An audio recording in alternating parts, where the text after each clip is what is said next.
원각경 탐구의 보현보살장 편. 보현 말세의 모든 중생이 원각이 청정한 법게임을 안다면 세존이여 어떻게 수행해야 합니까? 몸과 마음 역시 환영인데 어떻게 환영을 환영으로 닦습니까? 모두가 환영이어서 성품이 모두 사라지면 마음이 사라져 누가 수행을 합니까? 만약 수행하지 않는다면 환영에 머물 것이고 환영인지도 모를 것인데 어떻게 해탈할 수 있겠습니까? 해설 실천행 제1보현보살은 원각을 어떻게 실천해야 하는지 묻는다. 이 부분은 수행자라면 누구나 의문이 드는 핵심 키워드일 것이다. 오온이 환영이라면 환영으로 어떻게 깨침에 이를 것인가? 또한 자신이라고 하는 환영이 사라지면 수행할 본체가 없는데 누가 수행할 것인가? 수행이 없다면 자연히 깨치지도 못한다. 보현보살의 논리는 최상의 깨침에 오른 경계에서 나오는 견해이다. 모든 것은 실제하지 않는다고 보는 환영에 대하여 보현보살은 간절한 마음으로 석가에게 답을 구한다. 석가 일체 중생의 모든 환영은 모두 열애의 원각묘심에서 나온 말이다. 환영의 그 꽃이 비록 사라져도 허공의 성품은 무너지지 않고 중생의 환영과 같은 마음이 도리어 환영에 의지하여 멸한다. 모든 환영이 멸하면 깨달은 마음은 움직이지 않는다. 해설 모든 환영은 열애가 원각을 통한 깨침에서 나오는 말이다. 환영은 사라져도 그 허공은 남아있으며 중생의 어리석은 생각이 오히려 환영을 알아차림으로 사라진다. 모든 환영이 사라지면 깨침만은 그 자리에 남게 된다. 관념의 끝판왕 같은 석가의 가르침이다. 그러나 실제로 인식되는 모든 현상을 실제하지 않는다고 인식하게 되면 허공성만 남게 되고 실제로 인식하지 않게 되면 그 실제하지 않는다는 깨침은 남게 된다. 석가 만약 깨달음이 있다고 말하면 환영을 떠나지 못한 것이며 깨달음이 없다고 말하는 것도 환영을 떠나지 못한 것이다. 따라서 환영의 멸함을 움직이지 않는다고 말한다. 해설 깨달음이 있다고 말하든지 없다고 말하든지 모두가 환영 같은 말이며 환영이 사라지면 그 환영이 사라진 자리만 그대로 남는다. 석가 일체의 환영과 같은 마음과 허망한 경계를 멀리 떠나야 한다. 해설 마음이 곧 환영임을 알아서 마음의 집착을 멀리하여야 한다. 석가 마음을 떠나보내려고 마음을 굳게 먹음으로 마음이 환영과 같음도 멀리 떠나고 환영을 멀리 떠나면 역시 마음도 떠나니 환영을 멀리 떠난 것조차도 역시 떠난다. 떠난 바가 없음을 얻는다면 곧 모든 환영을 없앤 것이다. 해설 마음이 환영이기에 마음을 떠나보내고 마음을 떠나보내니 환영이 떠나기에 마음도 환영도 모두 떠난다. 이렇게 모든 마음을 비우면 환영을 없앤 것이다.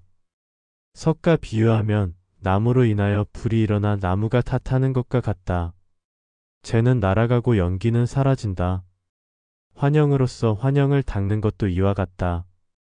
모든 환영이 다할지라도 완전히 단멸하는 것은 아니다.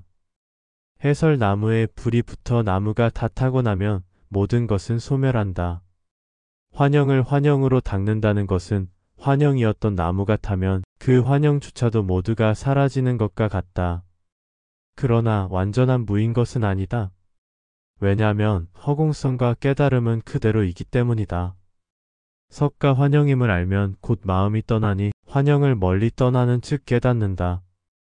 해설 모든 현상을 환영으로 보아 마음을 여인이 이것이 깨달음이다. 끝. 역시나 원각경은 대보살들의 질문에 대한 석가의 답변이므로 다른 경에 비교해 수준이 상당히 높다. 문수보살에게는 집착을 소멸시키라고 가르쳤고 보현보살에게는 환영과 같은 마음을 소멸시키라고 가르쳤다. 그러면 시타르타는 왜 집착과 환영과 같은 마음을 없애버리라고 윤회를 마다치 않고 중생들을 제도하는 대보살들에게 말하는 것일까? 집착도 마음이며 오음과 의식은 모두 소멸해야 한다. 장작이 타고 나면 아무것도 남지 않듯이 깨침의 완성이란 모든 것이 소멸하여 본래 그대로 가 되는 것이다. 대부분 수행자는 이 길의 목표를 무에 두지 않는다. 그것은 마음의 평안과 괴로움의 소멸이 목적이기 때문이다. 수행자의 길을 가다 보면 어느덧 괴로움이 사라져 마음이 평안하기에 안정이 되고 마음이 가라앉게 되어 고요하다. 그런 마음도 벌이라고 시따르타는 원각경에서 말한다. 환을 환으로 닦으면 그 자리에 허공성과 깨침 밖에는 안 남는다. 평안한 마음과 만족스러운 마음은 그 자리에는 없다. 이 길을 가다 보면 괴로움은 소멸이 목적이 아니며 의도하지 않아도 어느 수준에 이르면 자연스럽게 괴로움은 사라진다. 존재에 만연한 다양한 괴로움을 비추어 보는 것이 중요하다. 그러다 보면은 대자비심이 저절로 생겨나고 무상함도 알아서 집착과 미련이 소멸에 이르게 된다. 깨침의 궁극은 평온함이 아닌 무이며 완전한 무의 실현이다. 존재 시스템마저도 환영일 수밖에 없는 처지. 환영 속에서 인과에 얽혀 윤회하고 있는 처지. 약육강식의 시스템 속에서 환영으로 살아가는 처지.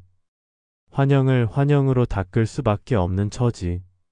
이러한 처지는 자신이라고 하는 존재가 만들어 놓은 환영이다. 자신만 사라지면 이런 모든 환영은 사라진다. 이것이 열반이고 본래의 무로 가는 길이다.